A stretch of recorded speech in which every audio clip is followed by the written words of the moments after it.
Welcome to the deep dive. Today, we're doing something maybe a bit unexpected, looking at a source it's a business book, but honestly, it reads more like a novel. It really does. I know one performance management expert who said it completely hooked them, more than their favorite TV show, actually. And they said it just flipped their whole understanding of things like throughput accounting. Exactly. We're talking about the goal, a process of ongoing improvement. Eli Goldratt and Jeff Cox wrote it way back in 1984 originally. And it's structured like a story. It pulls you right into the world of Alex Rogo. He's a plant manager at this company, Unico. Right, Unico. And his factory, it's losing money hand over fist. Basically, he's got just 3 months to turn it all around or they shut it down. A classic ticking clock scenario. And Alex, like so many managers then, and maybe even now, he's stuck on this idea of a 100% efficient factory. You know, everyone busy, every machine running flat out, keep that unit cost down. It sounds right, doesn't it? Like that has to be the goal.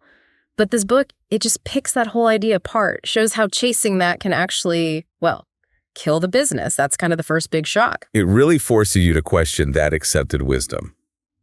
So that's our mission for this deep dive. Unpack this story, pull out the core ideas, the theory of constraints, throughput accounting, and show why they're still so revolutionary, so relevant today. Okay, so let's jump in. Alex has got these shiny new robots at Unico. Efficiency stats are through the roof. He's feeling pretty pleased with himself. He's telling his old physics teacher, this character Jonah, all about it. And Jonah just stops him cold, asks him something like, okay, great efficiency numbers, but have they actually improved profits?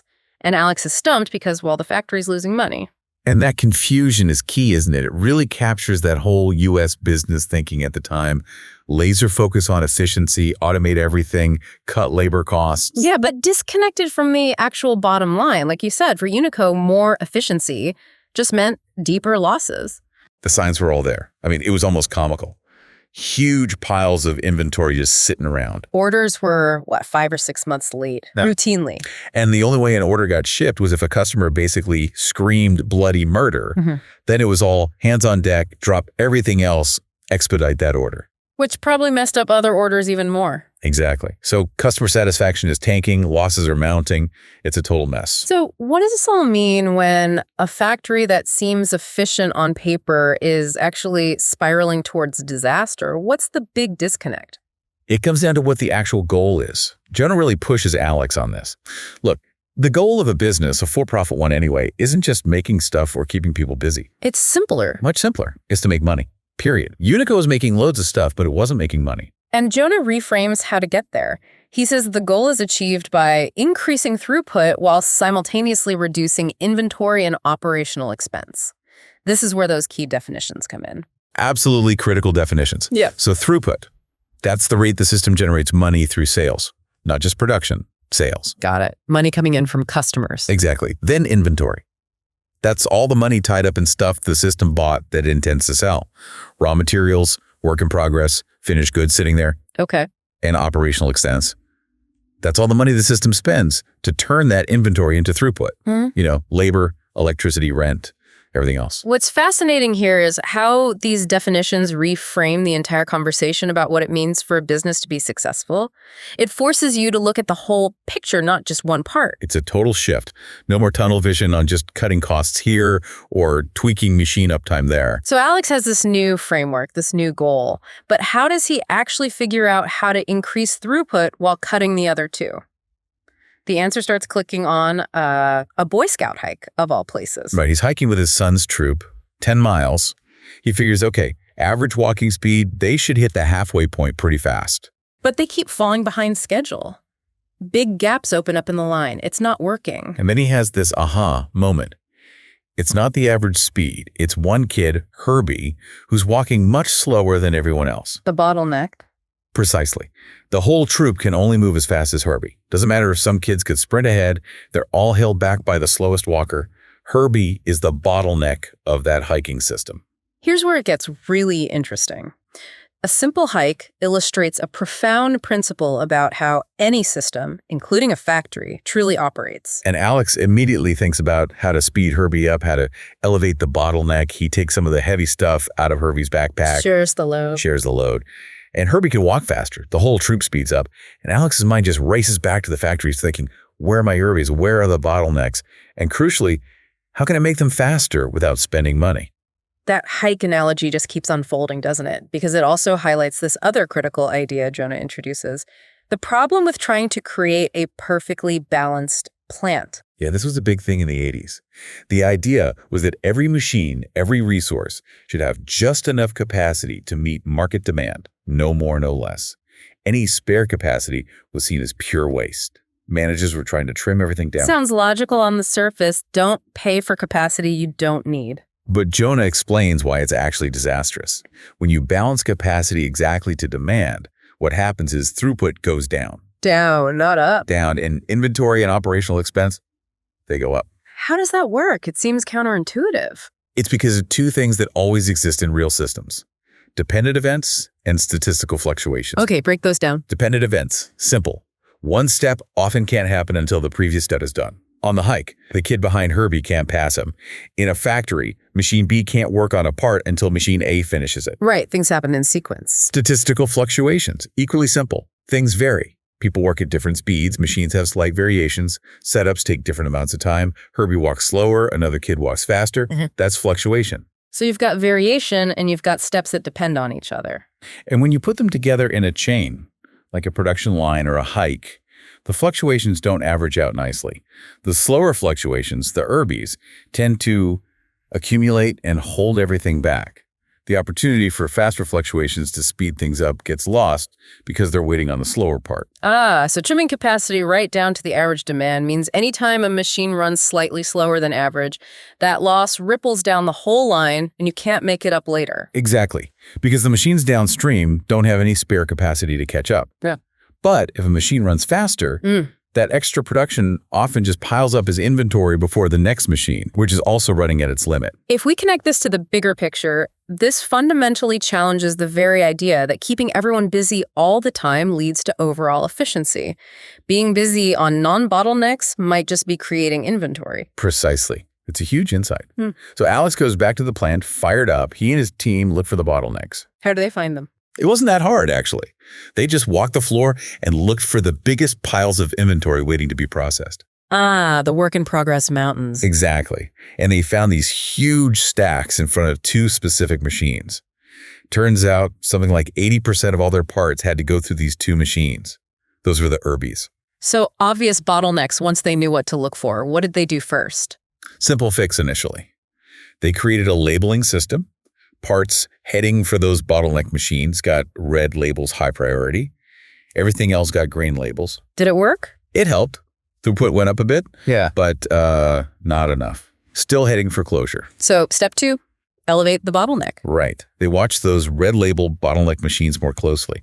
And they found, even with a priority system, they were sometimes sitting idle. Why, if they're the key constraint? Little things. Workers taking their scheduled breaks right when a batch finished, so the machine sat waiting. Or sometimes supervisors would pull a worker off a bottleneck to go help out on a non-bottleneck machine that seemed busy. Oh, falling back into the old keep everyone busy trap. Exactly. And this leads to maybe the most critical lesson in the whole book. Jonah tells Alex, flat out, an hour lost on a bottleneck machine is an hour lost for the entire system. Oof, that's stark. It is. You cannot get that hour back ever, because the bottleneck limits the output of the whole factory. But an hour lost on a non-bottleneck? Who cares? They have spare capacity anyway. Letting a bottleneck sit idle to feed a non-bottleneck is just madness from a throughput perspective. So the immediate fix. Make sure those bottleneck machines never sit idle when they could be working. Permanent staffing, ensure materials are always ready, schedule breaks around batch completion, whatever it takes. Elevate their actual running time. So what does this all mean for how managers should truly allocate their resources and attention? It sounds like it's all about the bottleneck. Pretty much. Focus your attention, your resources, your improvement efforts first on the bottleneck, because improving anything else is likely a waste of time and money until the bottleneck capacity is lifted. Okay, so they fix the bottleneck machines, keep them running. Smooth sailing now. Not quite. Just as things start looking up, a new problem crops up. Now, the green labeled parts, the ones that don't go through the main bottlenecks, aren't getting finished on time. Final assembly keeps getting held up, waiting for these green parts. So it looks like new bottlenecks just appeared elsewhere. It looked that way. Alex calls Jonah again, probably panicking, but Jonah diagnoses it quickly. The workers on the non-bottleneck machines, The green part machines were still operating under the old efficiency mindset, meaning they were just cranking out parts as fast as their machines could run, trying to look busy and efficient, building up huge piles of their specific green parts far ahead of when they were actually needed for assembly. So overproduction on the non-bottlenecks, Jonah called these Y parts, right? The non-bottleneck ones, and the bottleneck parts were X. That's right. They were churning out mountains of Y parts that just sat there, waiting for the trickle of X parts coming from the now optimized bottlenecks. And that pile up of Y parts doesn't just tie up money in inventory. Worse, it makes it look like the later Y part machines are bottlenecks themselves because they're starved for components coming from the earlier Y machines that overproduced and clogged the system. It creates phantom bottlenecks. Wow, okay. So the core realization for Alex. It clicks again, back to the hike. The whole system, all the machines, have to move at the pace set by the real bottlenecks, the X part machines. Just like the hikers had to move at Herbie's pace. Which leads to this really counterintuitive idea about idle time. Absolutely. Alex realizes it's actually really important to let Y machines and workers sit idle once they've produced enough parts to match what the bottleneck can consume for a given period. Letting people and machines be idle is good. That goes against everything traditional management teaches. It does. But it's not wasteful. It's essential for flow. Trying to run a 100% balanced or 100% utilized factory is, in fact, deeply inefficient from a system perspective. Producing parts you don't need right now just jams everything up, inflates inventory, hides problems, and ultimately reduces throughput. So Alex gets this sorted out, stops the overproduction on the non-bottlenecks, synchronizes everything to the pace of the real bottlenecks. And things finally start running smoothly. Orders get out on time. This raises an important question about our fundamental assumptions about productivity and what truly drives efficiency in a complex operation. It's not about individual busyness at all. Not at all. And because you now desperately want to avoid excess inventory, because you see how it hurts throughput and increases costs, this whole throughput accounting mindset naturally leads you towards just-in-time principles. Makes sense. Keep inventory low, only make what's needed when it's needed. Exactly. And Unico starts leveraging this. They realize they can promise much faster delivery times than competitors because they're not wading through mountains of inventory and chaotic scheduling. This wins them more orders.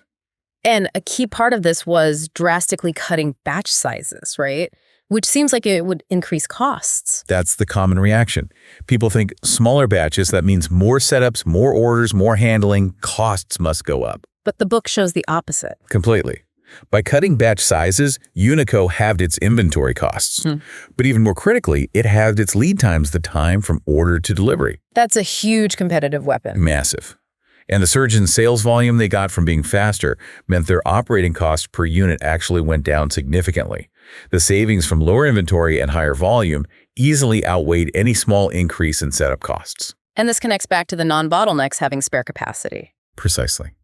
Jonah points out, since those non-bottleneck machines, Y machines, have idle time anyway, doing more setups on them doesn't actually cost the system anything extra in terms of lost throughput potential. Their time isn't the constraint. Which leads to that killer quote, "An hour saved on a non-bottleneck resource is a mirage." It doesn't help the overall system make more money if the bottleneck is somewhere else. Okay, let's unpack this. Why does everything we thought about efficiency seem to be turned on its head when you look through the lens of bottlenecks and throughput? It feels like common sense, but it leads to such different actions. I think it's because we're so trained to look locally at individual parts, individual efficiencies. We think optimizing the parts automatically optimizes the whole. It doesn't. It doesn't. True productivity, real effectiveness, isn't about keeping every single person or machine busy. It's about understanding where the system's constraint is and optimizing the entire system around that constraint to achieve the main goal. Which, for a business, is making money, shifting from local efficiency to global effectiveness. That's the core takeaway. The goal is just such a powerful illustration of that shift. And it's amazing, really, how using a story, a narrative format, makes these pretty complex business and accounting ideas so clear, so memorable, it gets past your defenses. Definitely. It challenges those deep-seated assumptions about how manufacturing or really any process should work because you're following Alex's journey of discovery. Absolutely. The story makes it stick. So maybe a final thought for you listening. Where might bottlenecks be lurking in your own work? or even your life. It doesn't have to be a factory floor. Think about your workflows, how decisions get made, maybe even personal projects that seem stuck. Good question. Where's your Herbie? Right. And what assumption about efficiency, about always being busy, might you need to rethink in your own world? Something to mull over.